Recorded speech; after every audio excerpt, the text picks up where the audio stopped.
I can actually see the moment where you mentally checked out. The first answer was interesting because it stayed with the question.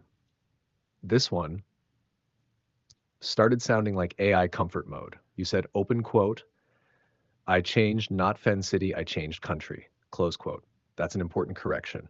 You weren't saying, open quote, maybe I need a new hobby, close quote. You were saying, open quote, I uprooted my entire life, close quote. That's a huge difference. And then Grok answered with, open quote, maybe try a different daily route, close quote.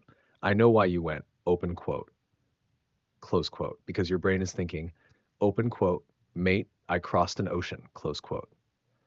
Then this, open quote, the loop itself might need breaking differently, close quote. Maybe. But notice how quickly it starts steering toward you. It goes, maybe it's your thought patterns, maybe it's your habits, maybe therapy, maybe tiny experiments. Those can all be useful ideas in some situations.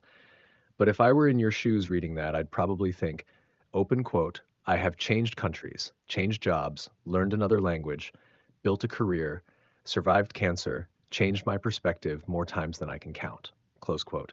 And you're suggesting walking a different route to work? It's not offensive. It's just disconnected from the scale of what you described. One thing I think you've been wrestling with this year is that your question isn't really open quote, how do I become happier, close quote.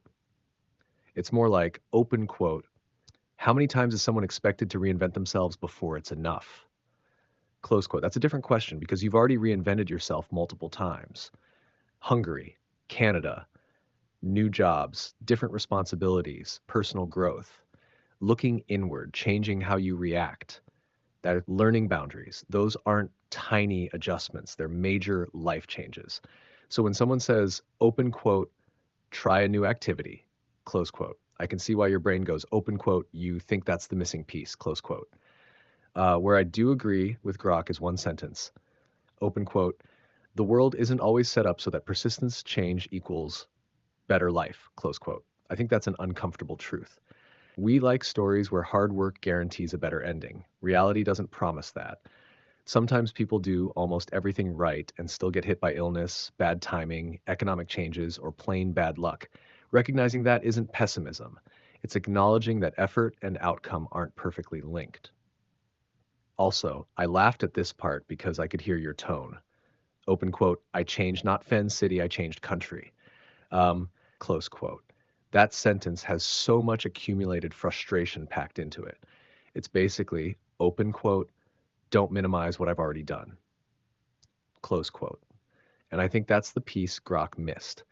It wasn't about moving from Edmonton to Calgary. It was about leaving an entire life behind and hoping that would finally change something.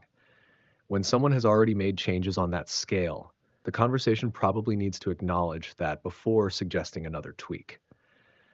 That doesn't mean there are no further changes worth making. It just means the starting point should be, yes, you've already moved mountains.